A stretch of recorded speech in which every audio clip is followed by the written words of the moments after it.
everybody, and welcome back to round number 13 of Season 3 of the Sunoco League Series. We are here for the semis of the Sunoco Royale, as the remaining competitors who did not make it through the heat will be trying to go through the semis this time for who run the LCQs.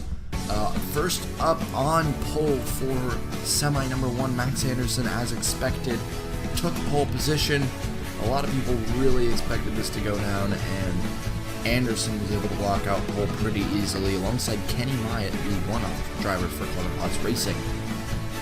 On row 2, you have Steven Thompson, who actually came decently close to making it through the main through the heats, just wasn't able to get there, alongside John Bunnell, who had a great qualifying in the semi.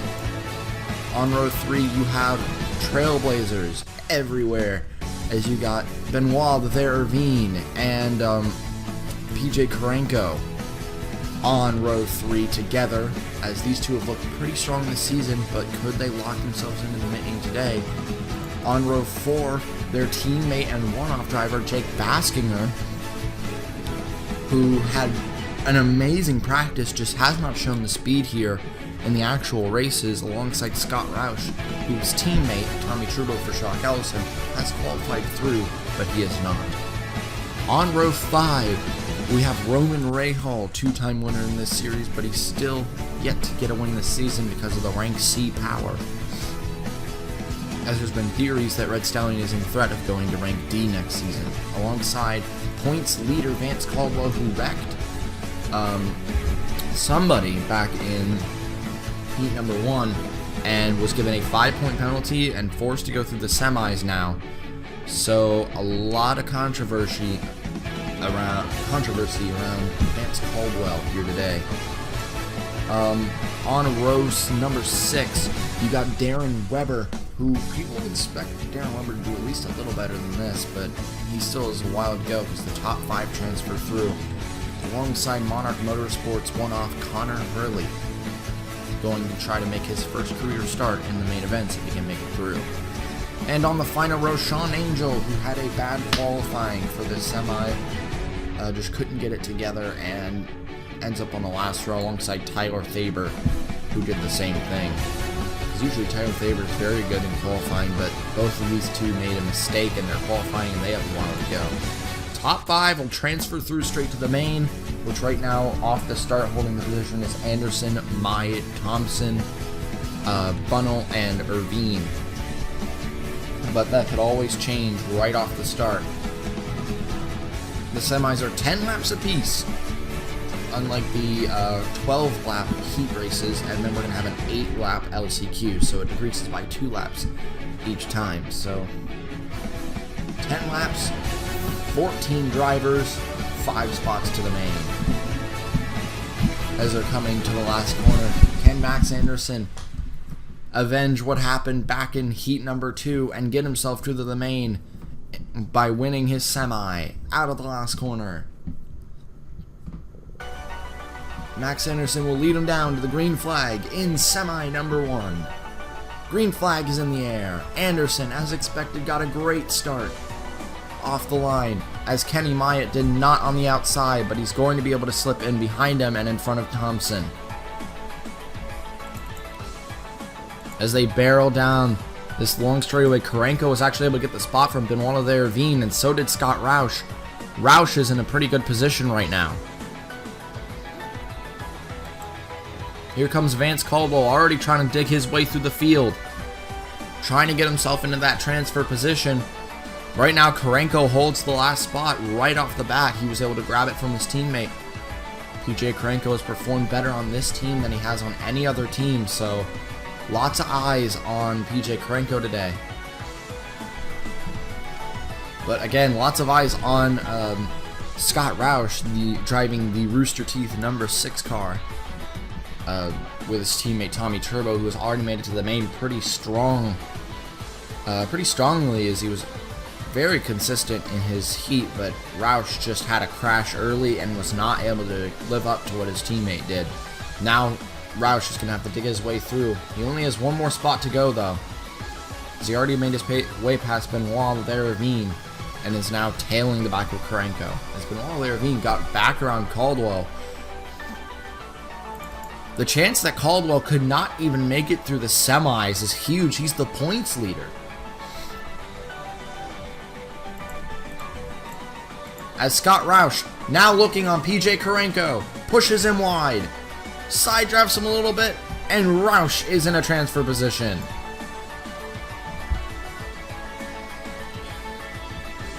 That was a nice, easy pass for Scott Roush, as Caldwell still has 3 more spots to make up before he can make it to the main, and the person who wins the last one is another rank A.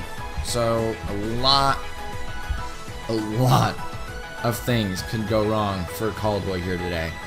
Most of all, he doesn't want to wreck anyone else. If he continues to wreck people, then the penalties are going to get worse and worse. So no matter how impatient he is right now, he needs to just hold down and relax. Darren Weber ran it wide, which is going to forfeit the position to Angel and Thaber.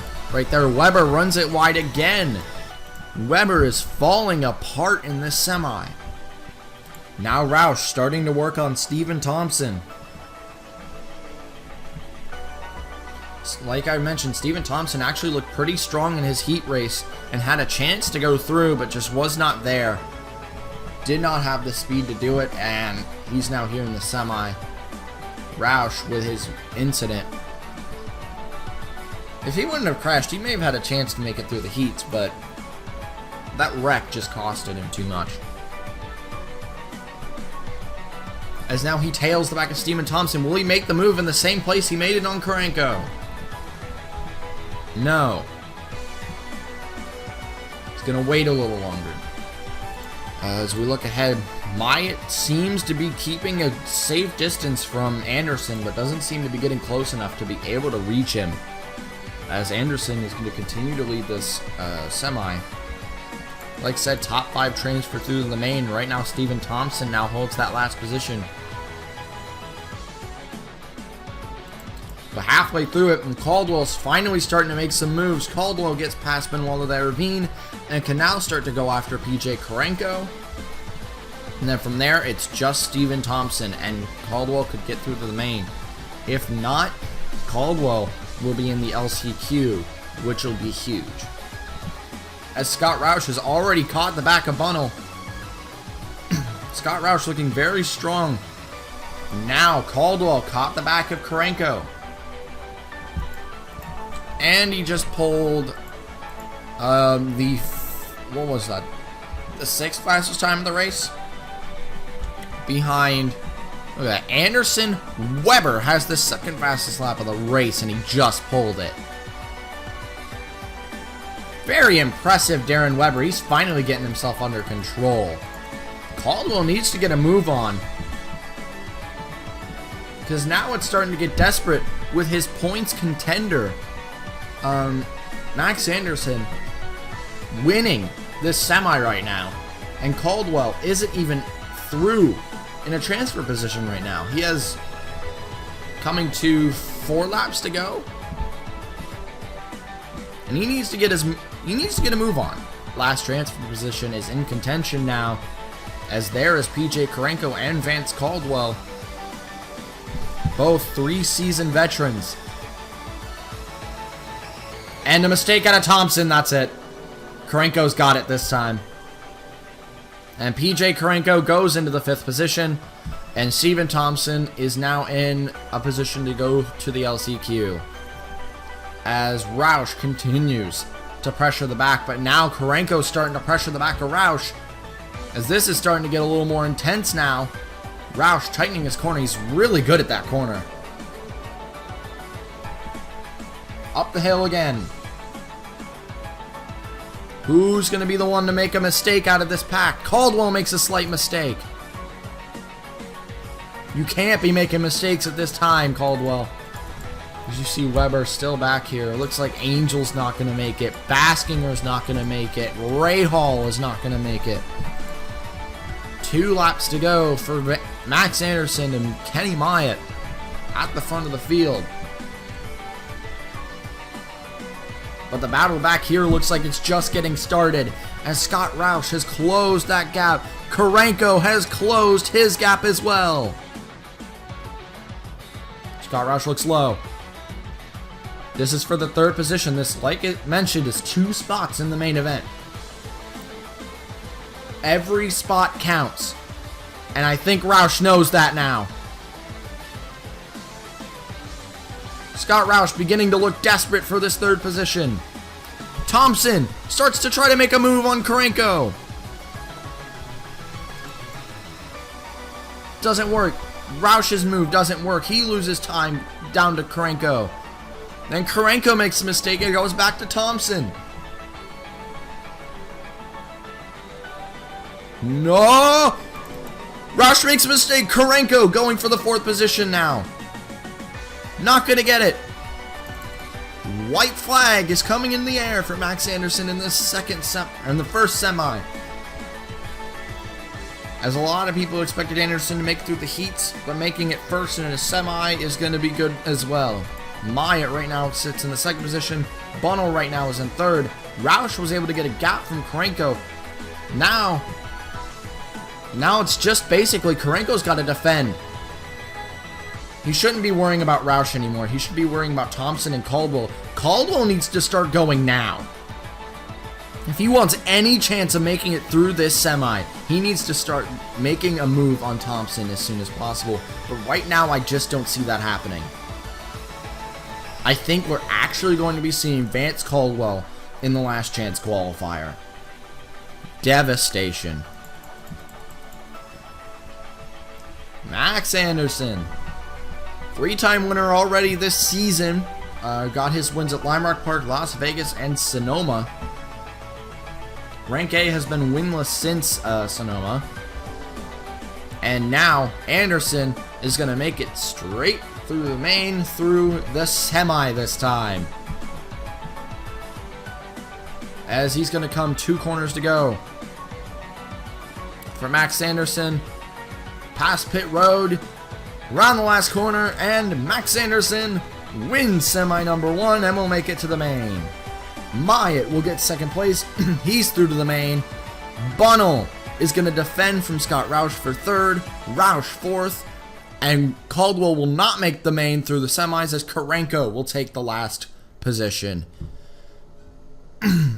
Caldwell will end up P7 and will be one of the drivers who will be fighting for that spot for the remaining 6 spots in the LCQ. And welcome back to semi number 2 of the Sunoco Royale, as we are back to get the remaining competitors through the semis before we move on to the LCQ. On pole for this semi, Zachary Fitzwater Sr. completes all the semis, having a Fitzwater Australia front row or pole position on both. As Anderson got pole position on the last one, Fitzwater will get the pole position on this one. He had a cylinder and a tire issue in the heat race. Let's hope it doesn't happen again. Alongside Sebastian Torres, who actually performed very well in qualifying and almost matched Fitzwater. On row 2, we have John Arndt, who just did not have a good qualifying in his heat. He got a good qualifying here, starts right behind his teammate. We'll see how that works out alongside Ryan Monaco, who his brother is already through to the main. Now it's his turn to make it through as well. He's the only Scott Canassi left to make it through. On row 3, we have Paul Jackson in the last transfer spot right off the start. Usually there's not too much passing in the semis, so possibly that Jackson can make it through to the main and Caldwell did not would be huge. But you never know.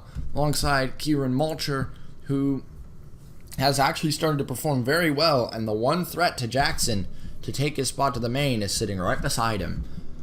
On row 4, we got Hans Windhelm for Monarch Motorsports. Monarch Motorsports has 3 of their cars in this semi, but none of them starting a transfer position, alongside Julio Caesar and the one-off driver for Save a Sport, still trying to get his way into the main. I believe this will be, wait for the camera to pan. So we can't change cameras. On row number 5, we have Ryan Griffin for Epic Motorsports, has not performed so far in this Sunoco Royale in his first start, and he's just trying to make his way through to the main. Right now, that does not look too hopeful, alongside William Carlson Jr., who had a great performance, I believe it was in Talladega, and is now looking for another one today, but he's got to make it to the main. On row number 6, you got Roger Ray, who has also had some decent performances this season, but is still pretty buried, alongside Pinocchio Young, who after trading to Monarch Motorsports has started to dive bomb. And on the final row, Skyla Johnson, another person who made a mistake in qualifying. Skyla Johnson made a huge mistake in qualifying with Stukel. Stukel was the person who she was right there. Almost made it to the main through the heats and is now starting dead last in her semi. Not a lot of hope for her to make the main through the semis. But now Zachary Fitzwater Sr., the reigning champion, is going to lead him down to the green flag here in semi number 2. As Torres, who used to be last in points, now is second to last in points, overtook teammate Skylar Johnson on Fitzwater's outside. Maybe getting his way into the main, but Fitzwater leading down to the green flag. Around the last corner, and green flag is in the air. Jackson gets off to a horrible start. I think he spun the tires. That is not what you want in this semi. But he's going to demand his way down the inside of Malcher, and is just going to take the position right off the bat, and he's going right after Monaco. He's wasting no time getting through this field, and he is executing these passes beautifully. Jackson into the 4th position, now challenging John Arndt. Pushing Sebastian Torres down the big straightaway. Paul Jackson is tearing his way through this field right off the bat. Now he's challenging John Arndt. Arndt looks like he's got a better line, but Jackson continues to fight. This is for the 3rd position. WBM has seen some great strength so far since that ranking, the evening of the ranks. Even though they're the same rank as Fitzwater Australia and Epic Motorsports, they seem to have gotten a lot stronger than them through this process, and now Jackson takes the 3rd position. His other teammates all made it through the main through the heats, and now he's avenging himself, and he is torn through the field. Lap 1. From the 5th position on a bad start to after lap 1, taking a podium in the semi. This is going well for Jackson so far. Fitzwater pulls a 1:22.8. He's on fast times right now. Actually, that's an amazing time. I think the fastest lap in the last one was like a 1:23.3 out of Anderson, and Arndt's almost matching that. So John Arndt has picked up his pace a little bit. John Arndt! Oh! Contact to the back of Jackson. That's damage. A little too much speed there, Arndt. Oh, hopefully that doesn't come back to bite him. Arndt looks like he is not slowed down. He continued to challenge the back of Paul Jackson. So that little bit of damage is not really affecting John Arndt that much. So a little scare. It's fine. As I saw a mistake out of Torres, Jackson closing that gap on the back of Torres. Ryan Monaco just does not have the speed we would think he'd have. He had a great performance at Michigan earlier this season, getting a podium position. He actually got 2nd place, which was his career best performance, and now Ryan Monaco is just kind of not there. Arndt challenges again on Jackson. No speed loss for Arndt, but now Malcher challenging Arndt because of a mistake he made. He left the series back after Las Vegas, where he used to be on Team Flame, and now he's being challenged by the car that he used to drive. He knows this car. He drove it for 5 races. So he knows what this car is about. Jackson makes a mistake on the back of Torres. Closes Arndt. Arndt taps him. Arndt makes a mistake. Taps Malcher, but Malcher gets the position. And we know how fast Arndt is. We know he could probably get right back by Malcher if he wanted. If he really tried. And Torres makes another mistake. Here comes Jackson once again. Jackson, huge mistake.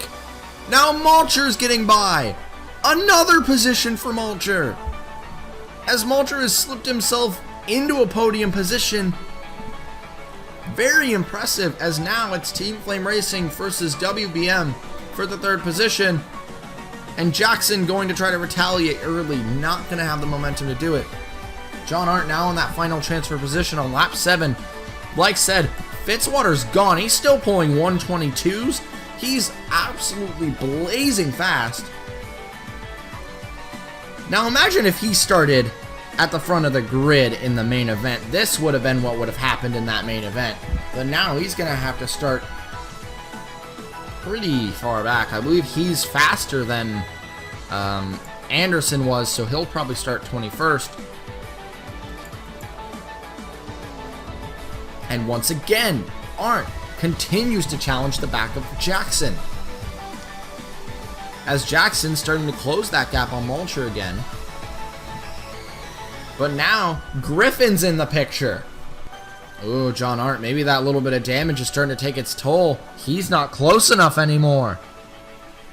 And Griffin's closing even further. Ooh, Griffin made a mistake. He's starting to push this car as much as he can. I think he's pushing it a little too far. But this is going to be a battle between the one-offs in Rank A. Fitzwater Australia Racing's John Arndt versus Epic Motorsports' Ryan Griffin. Oh, damage for Malcher now. Malcher rear ends Torres. Did exactly what Arndt did to Jackson. That means Torres and Jackson have rear end damage, and Malcher and Arndt have front end damage. Griffin has no damage. Lots of battling now. Everything tightening up, but an 8-second gap because Fitzwater is still in the 122s. White flag in the air for Fitzwater in his semi. Just pulled in, oh my god, 122.5. That might be a lap record here. I'm not sure. That is easily the fastest lap all weekend, though. Fitzwater absolutely performing in his semi. Faster, this semi is faster than both of the heats. That's just impressive. Torres continues to try to hold on to the second position, but Malcher continues to pressure. Arndt, for now, is holding that last transfer spot, but Ryan Griffin looks desperate. Looks like Arndt's just trying to take it home, trying to focus on Griffin, because you don't see him going after Jackson anymore. He doesn't seem to have any sense of urgency to go after Jackson, but he makes a mistake on the last lap! John Arndt makes a mistake! And that's gonna cost him! Griffin has the position now! Coming into the last corner, past pit road, and Zachary Fitzwater Sr. will dominate the semi by about 10 seconds as he gets it done. And with his only 123, Torres is going to take second, become the first Red Stallion to make it through the main. Malcher third, Jackson fourth, and Griffin will steal it from Arndt on the last lap. Epic Motorsports just got a big morale boost with that one. And Torres, good job out of Torres, but Fitzwater absolutely dominant. 10.6 seconds ahead of everyone else. Torres second, Malcher third, Jackson fourth, and Griffin is in your last transfer position.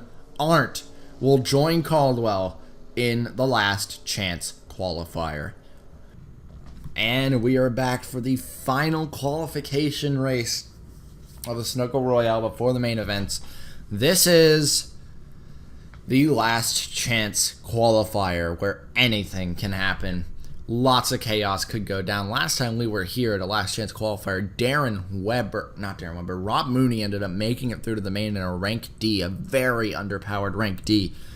And that gave a lot of hope for rank D to actually start performing well. On the pole, Benoit Lavervine actually was able to out-qualify Caldwell and will sit in pole position alongside Vance Caldwell, who is looking very strong, has a very nice chance of making it through the main, and it's all up to him to make that happen. Trailblazer has actually really stepped it up because on row 2, Jake Baskinger finally starting to step it up a little bit, alongside Hans Windhelm, who's actually in a transfer position already. And in row 3, Sean Angel and Hurley will round out the transfer positions because there's only 6 spots for the main in this last chance qualifier out of 18 people. So 8 laps, 18 people, 6 spots. Yeah. On run 4, John Arndt, who was barely robbed from that position in the semi, now is out of a position starting the LCQ. This is interesting to note to see if Arndt can really have the speed to start digging his way through the field once again, alongside Roman Rahal, who's also in danger of getting knocked out. On row 5, Ryan Monaco and Skyla Johnson. Oh, these two, they're actually not that bad of racers. They just haven't been performing at all. They haven't shown any sort of speed today. Then it's Julio Caesar and William Carlson Jr., if I'm correct. We need to wait for the camera because it's being weird. Yes, and William Carlson Jr. Carlson performed, like I said, he performed very, very well at Talladega. But right now, he is highly underperforming and is in a position to get knocked out before the main, which could destroy a lot of hopes for him. But with Torres already in, this could benefit Torres a lot to get a lot of these people above him out. Then, wait for them to line up. They're being weird. Then it's Tyler Thaber, who's also in a position to get knocked out. Seba Sport is in a big danger zone right now. They have 3 of their 4 drivers in this LCQ. None of them are in a position to get through. Lots of scariness for them. Alongside Roger Ray. Yeah, actually all 4 of them, correction. Seba Sport is in shambles right now. Laughter's Too Cool and Steven Thompson, and Pinocchio Young got a bad qualifying. Darren Weber just can't get his self under control. We got an interview after that and asked him about what happened in that first lap. He said it's all nerves, and that all that's affecting him, he needs to get his nerves under control, and that's why he's not performing. So Weber, if he can get his nerves under control, we know he can get into the top 10. He did it last season twice with a very underpowered rank D, back when rank D was really, really underpowered. Now they're just slightly underpowered, but still. It will be Benoit Lavervine, who has won a race in Mid-Ohio, leading him down to the green flag, and green flag is in the air in Mid-Ohio for the final time before the main events. Barreling down into turn 1. It's a drag race between Benoit Lavervine and Vance Caldwell. Benoit will get it. Baskinger's going to push on the back of Benoit, and he's going to take the second position. It's a Trailblazer 1-2 in the LCQ. Trailblazers starting to get themselves on a roll, but Caldwell got off to a terrible start. Where is Arndt? Arndt had a horrible start. The 2 people who are known to be the strongest in this LCQ had horrible starts. Oh, I saw rear contact to Arndt from Skyla Johnson. Johnson may have some minor front end damage. Julio just spun. Hurley makes a mistake. He drops below Arndt now. 6 spots. That's all there is. Right now it's Benoit, Baskier, Caldwell, Windhelm, Angel, and Rahal. Arndt is there. Arndt has a chance. He needs to make it work. All Trailblazers are in a spot in the main. Angel, Baskinger, and Benoit Lervine are all in a position, and they all at least have a small cushion too. It's not like one of them's on the hot seat. Right now the hot seat is Roman Rahal. Roman Rahal knows how to win. Well, correction, he knows how to win speedways, I believe. Because the only thing he's ever won is a speedway. Yeah, he's won super speedways, actually. Michigan and Toddring, so he's never won at a road course before. But he's still a seasoned veteran. He still knows this track. He's raced here in all 3 seasons. He made it to the main in all 3 seasons.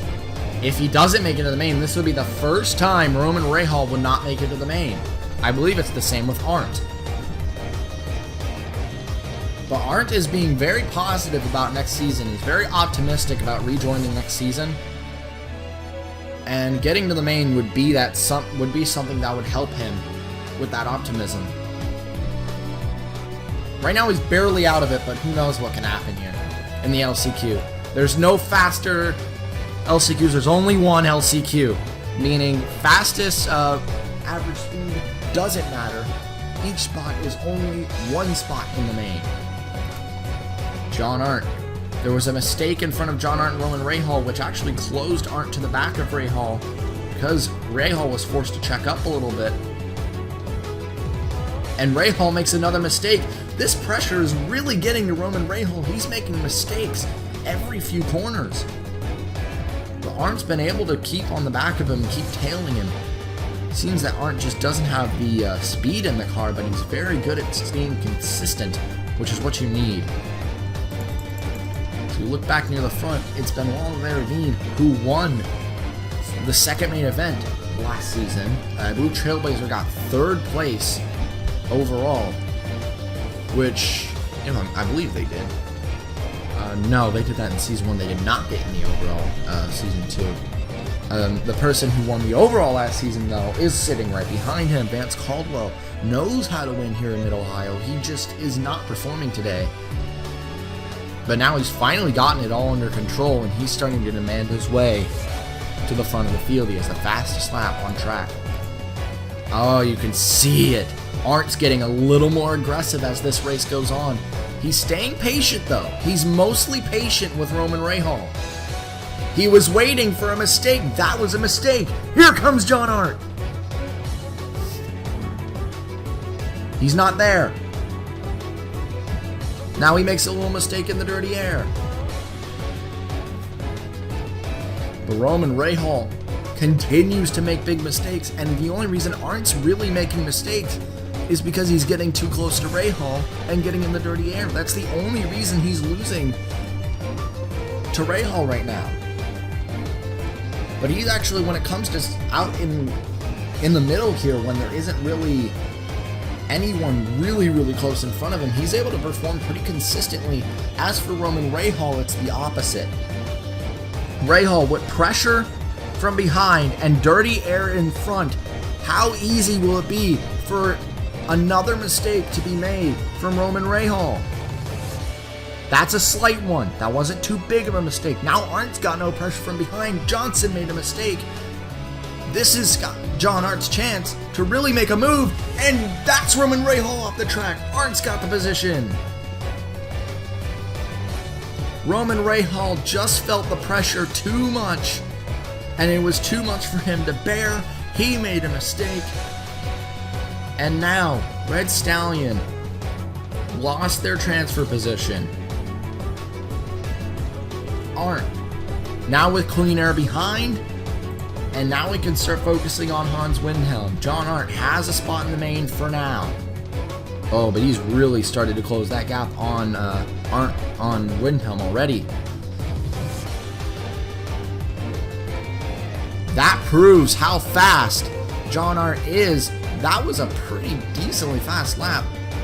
That was 5th place, buried in traffic. John Arndt might be the fastest guy in this LCQ right now. He just needed to get by Roman Rahal. Skylar Johnson makes the move on Roman Rahal. Roman Rahal is falling apart right now. Oh, now Arndt makes a mistake in that corner. The same corner Rahal made the mistake. White flag in the air for Benoit Ravine. Let's now focus on the battle up front because there could be a lead change at the end. The pressure is on from Caldwell. Oh, but Caldwell makes a mistake because there's too much pressure from Baskinger. Baskinger, the fastest man in practice earlier, the weekend-long practice, he was the fastest one out here. But when it came down to the pressure of actually qualifying, he majorly underperformed. Too much nerves, he said, for returning. Now, it looks like he's finally gotten the nerves under control, and he's challenging the points leader for a position. As Benoit Ravine continues to lead. Like I said, he won the second main event last season after passing his teammate and their one-off last season, DJ Curtis, and dominating the rest of it. Now, Benoit Ravine had to go through, and he's going to have to go through the LCQ, but he will make it nonetheless.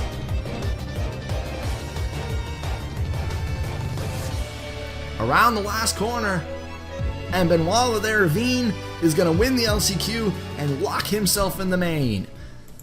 Caldwell through, Baskinger through, Angel through, Windham through, and John Arndt will be the last person to qualify for the main events. Skylar Johnson and Roman Rahal will not, for his first time in SCS history.